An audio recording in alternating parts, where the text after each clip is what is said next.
Test 2. This is the IELTS listening test. You will hear a number of different recordings and you will have to answer questions on what you hear. There will be time for you to read the instructions and questions and you will have a chance to check your work. All the recordings will be played once only. The test is in 4 parts. At the end of the test, you will be given 10 minutes to transfer your answers to the answer sheet. Now turn to Part 1.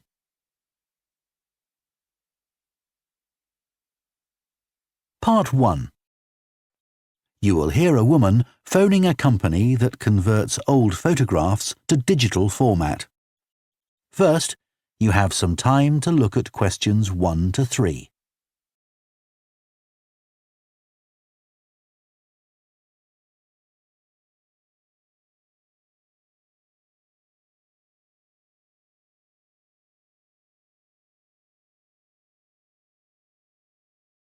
Now listen carefully and answer questions 1 to 3. Hello, Picture Rep. Can I help you? Oh, hi. I saw your advertisement about copying pictures to disk, and I'd like a bit more information about what you do. Sure. What would you like to know? Well, I've got a box full of old family photos that's been up in the attic for years. Some of them must be 50 or 60 years old, and I'd like to get them converted to digital format. Sure, we can do that for you. Right. And what about size? The photos are all sorts of sizes. Are there any restrictions? Well, the maximum size of photo we can do with our normal service is 30 centimetres, and each picture must be at least 4 centimetres. That's the minimum we can cope with. Well, that should be fine. And some of them are in a frame. Should I take them out before I send them? Yes, please. We can't copy them otherwise. And also the photos must all be separate. They mustn't be stuck into an album. OK, that's not a problem. So can you give me an idea of how much this will cost? I've got about 360 photos, I think. We charge £195 for 300 to 400 photos for the basic service. OK, and does that include the disc? Yes, 1 disc, but you can get extra ones for £5 each. That's good. So do I need to pay when I send you the photos? No, we won't need anything until we've actually copied the pictures. Then we'll let you know how much it is, and once we've received the payments, we'll send the parcel off to you. Right. Before you hear the rest of the conversation, you have some time to look at questions 4 to 10.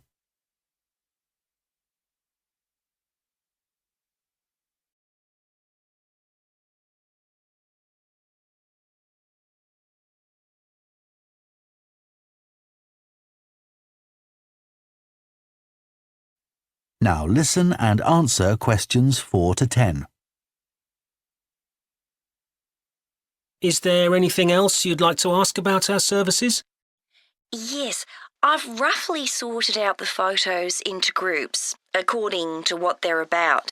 So can you keep them in those groups when you copy them? Sure, we'll save each group in a different folder on the disk, and if you like, you can suggest a name for each folder. So I could have one called Grandparents, for instance. Exactly. And do you do anything besides scan the photos? Like, can you make any improvements? Yes, in the standard service, each photo is checked and we can sometimes touch up the colour a bit or improve the contrast. That can make a big difference. OK, and some of the photos are actually quite fragile. They won't get damaged in the process, will they? No, if any look particularly fragile, we'd do them by hand. We do realise how precious these old photos can be. Sure. And another thing is we can make changes to a photo if you want. So if you want to remove an object from a photo or maybe alter the background, we can do that. Really? I might be interested in that. I'll have a look through the photos and see. Oh, and talking of fixing photos, I've got a few that aren't properly in focus. Can you do anything to make that better? No, I'm afraid that's one thing we can't do. Okay. Any other information I can give you? How long will it all take? We aim to get the copying done in 10 days. Fine. Right, well, I'll get the photos packed up in a box and post them off to you. Right. If you've got a strong cardboard box, that's best. We've found that plastic ones sometimes break in the post. Okay. Right, thanks for your help. Bye. Bye. That is the end of Part 1. You now have half a minute to check your answers to Part 1.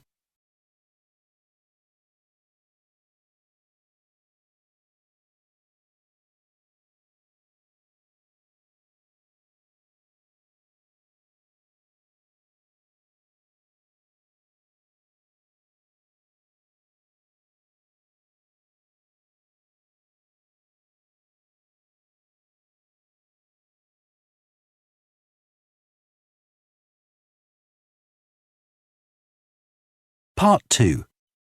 You will hear a head teacher talking to parents of pupils about changes at the school. First, you have some time to look at questions 11 to 15.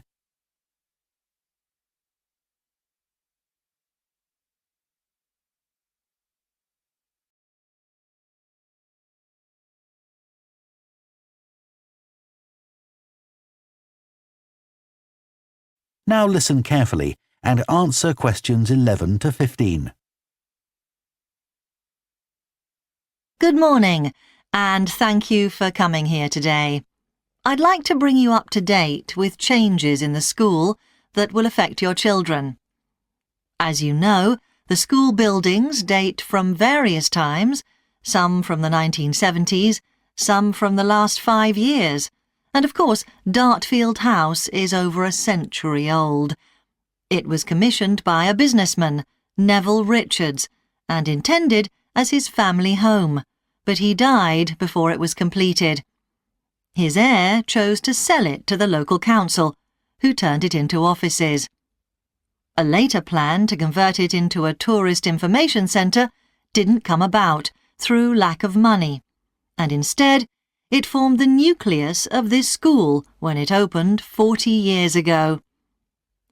The school has grown as the local population has increased, and I can now give you some news about the lower school site, which is separated from the main site by a road. Planning permission has been granted for development of both sites. The lower school will move to new buildings that will be constructed on the main site. Developers will construct houses on the existing lower school site. Work on the new school buildings should start within the next few months. A more imminent change concerns the catering facilities and the canteen. The canteen is always very busy throughout the lunch period. In fact, it's often full to capacity because a lot of our pupils like the food that's on offer there. But there's only one serving point, so most pupils have to wait a considerable time to be served. This is obviously unsatisfactory, as they may have hardly finished their lunch before afternoon lessons start. So, we've had a new food hall built, and this will come into use next week. It'll have several serving areas, and I'll give you more details about those in a minute. But one thing we ask you to do to help in the smooth running of the food hall is to discuss with your children each morning which type of food they want to eat that day, so they can go straight to the relevant serving point. There won't be any junk food, everything on offer will be healthy, and there's no change to the current system of paying for lunches by topping up your child's electronic payment card online. You may be wondering what will happen to the old canteen. We'll still have tables and chairs in there, and pupils can eat food from the food hall or lunch they've brought from home. Eventually, we may use part of the canteen for storage, but first, we'll see how many pupils go in there at lunchtime. Before you hear the rest of the talk, you have some time to look at questions 16 to 20.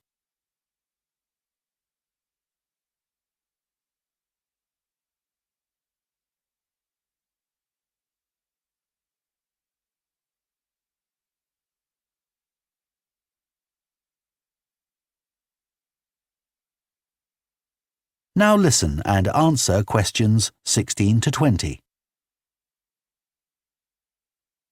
OK, back to the serving points in the food hall, which will all have side dishes, desserts and drinks on sale, as well as main courses. One serving point we call World Adventures. This will serve a different country's cuisine each day. Maybe Chinese one day and Lebanese the next. The menus will be planned for a week at a time, so pupils will know what's going to be available the whole of that week. Street life is also international, with food from 3 particular cultures. We'll ask pupils to make suggestions, so perhaps sometimes there'll be food from Thailand, Ethiopia and Mexico, and then one of them will be replaced by Jamaican food for a week or 2. The Speedy Italian serving point will cater particularly for the many pupils who don't eat meat or fish. They can be sure that all the food served there is suitable for them. There'll be plenty of variety, so they shouldn't get bored with the food. OK, that's all on the new food hall. Now, after-school lessons. These are very popular with pupils, particularly swimming. In fact, there's a waiting list for lessons. Cycling is another favourite, and I'm delighted that dozens of pupils make use of the chance to learn to ride in off-road conditions. It means that more and more cycle to and from school every day. As you know, we have a well-equipped performance centre, and we're going to start drama classes in there too. Pupils will be able to join in just for fun, or work up to taking part in a play. We hope to put on at least one a year. We already teach a number of pupils to use the sound and lighting systems in the centre, and a former pupil has given a magnificent grand piano to the school, so a few pupils will be able to learn at the school instead of going to the local college, as many of them do at the moment. That is the end of Part 2. You now have half a minute to check your answers to Part 2.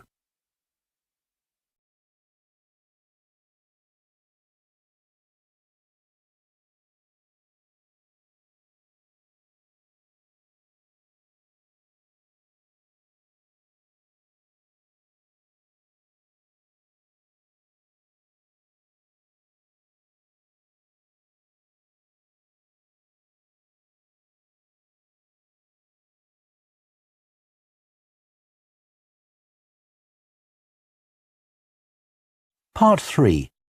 You will hear 2 psychology students called Luke and Susie discussing their assignment on sleep and dreams. First, you have some time to look at questions 21 to 24.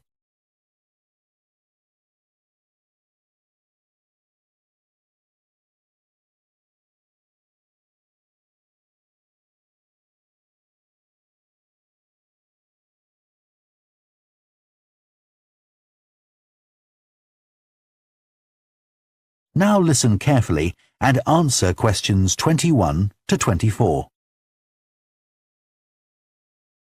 So, Luke, for our next psychology assignment, we have to do something on sleep and dreams. Right.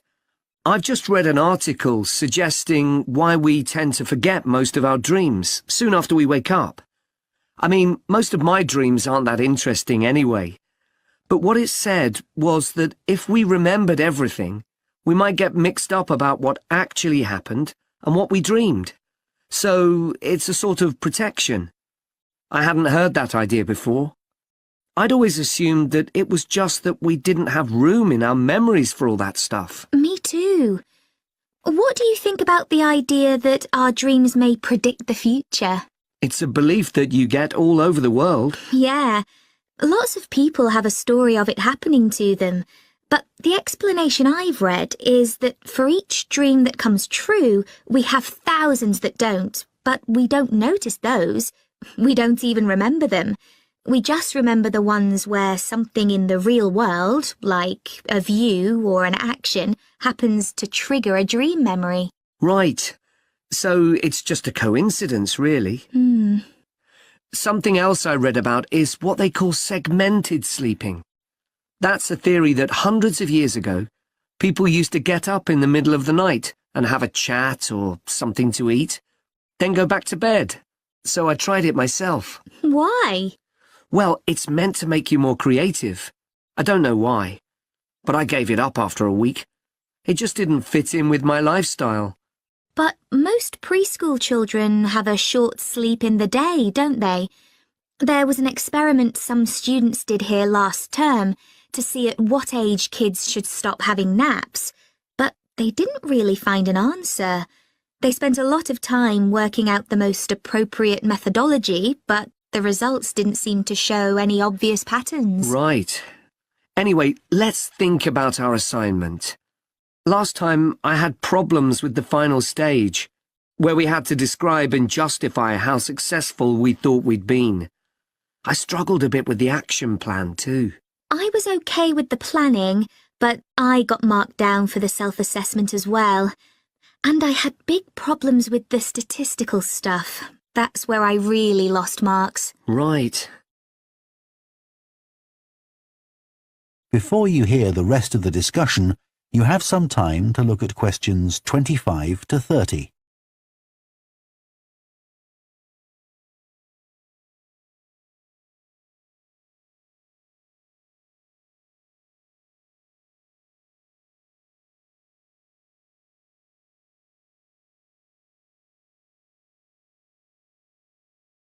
Now listen and answer questions 25 to 30. So, shall we plan what we have to do for this assignment? Okay. First, we have to decide on our research question.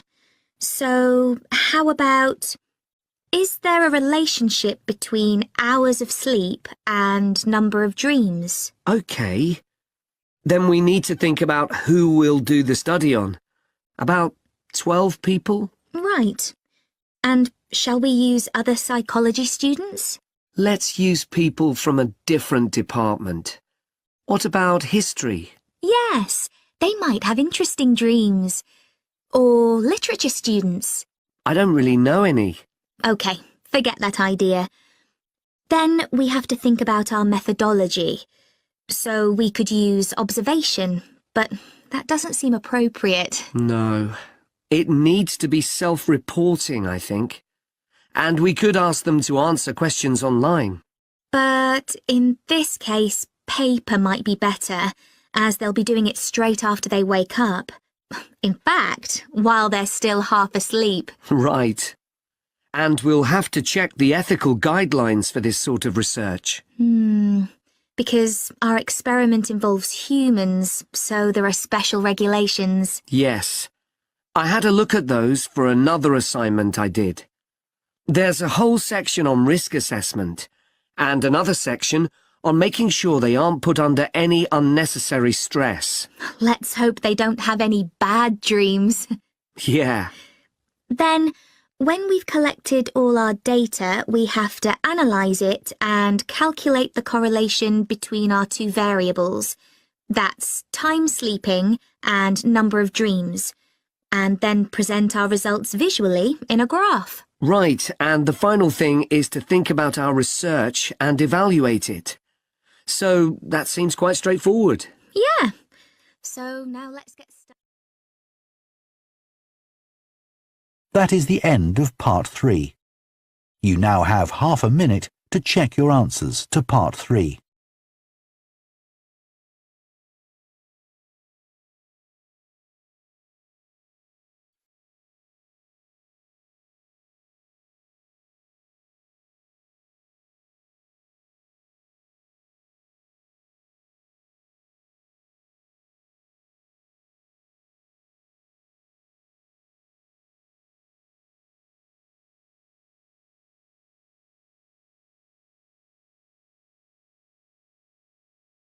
Part 4.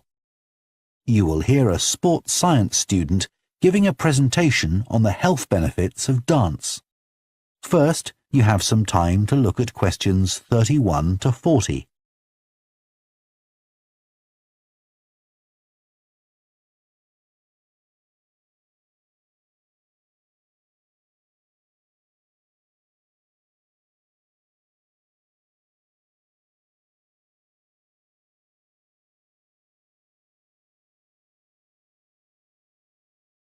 Now listen carefully and answer questions 31 to 40. Dancing is something that humans do when they want to have a good time. It's a universal response to music found in all cultures.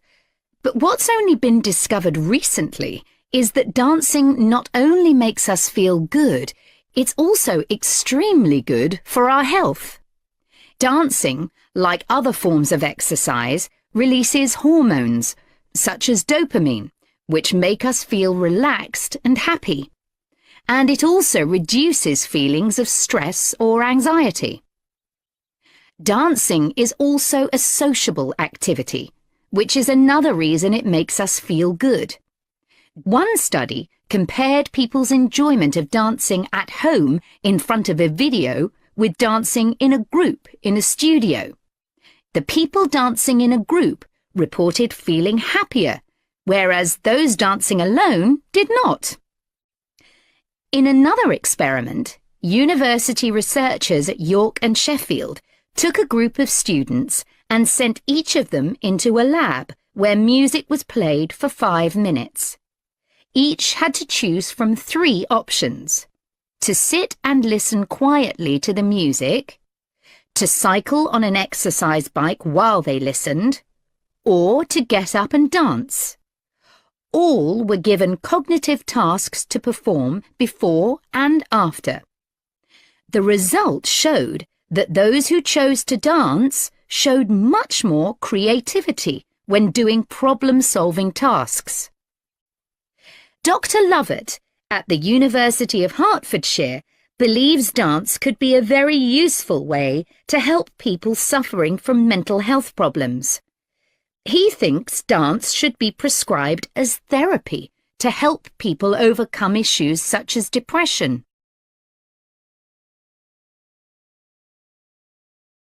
It's well established that dance is a good way of encouraging adolescent girls to take exercise.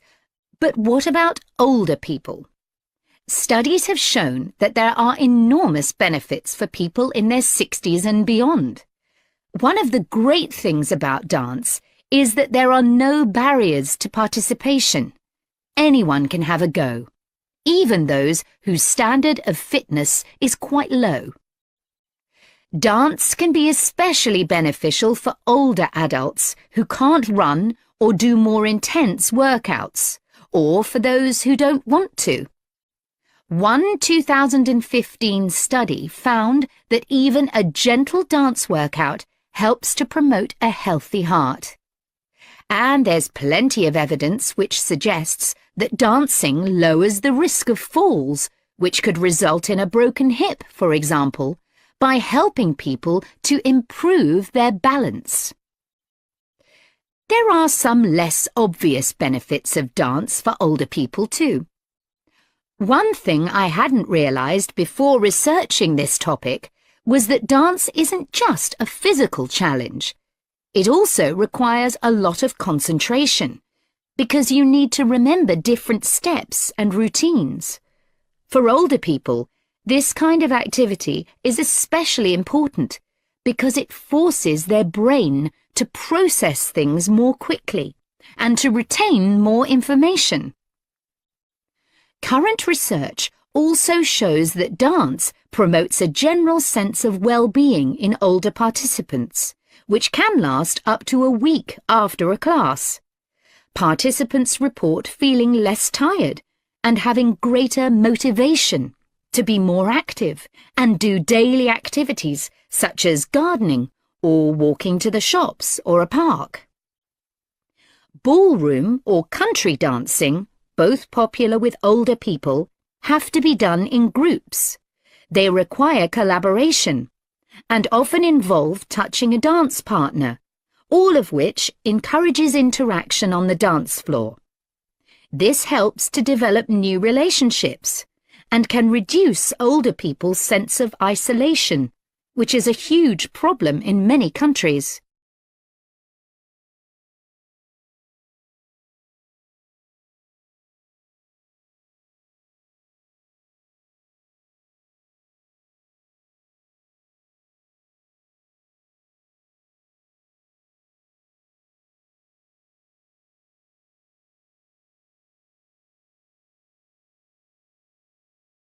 I also looked at the benefits of Zumba. 15 million people in 180 countries now regularly take a Zumba class, an aerobic workout based on Latin American dance moves. John Porcari, a professor of exercise and sports science at the University of Wisconsin, analyzed a group of women who were Zumba regulars and found that a class lasting 40 minutes burns about 370 calories. This is similar to moderately intense exercises like step aerobics or kickboxing. A study in the American Journal of Health Behavior showed that when women with obesity did Zumba 3 times a week for 16 weeks, they lost an average of 1.2 kilos and lowered their percentage of body fat by 1%. More importantly, the women enjoyed the class so much that they made it a habit and continued to attend classes at least once a week. Very unusual for an aerobic exercise program. Dance is never going to compete with high-intensity workouts when it comes to physical fitness gains, but its popularity is likely to keep on rising because it's such a fun way to keep fit. That is the end of Part 4. You now have 1 minute to check your answers to Part 4.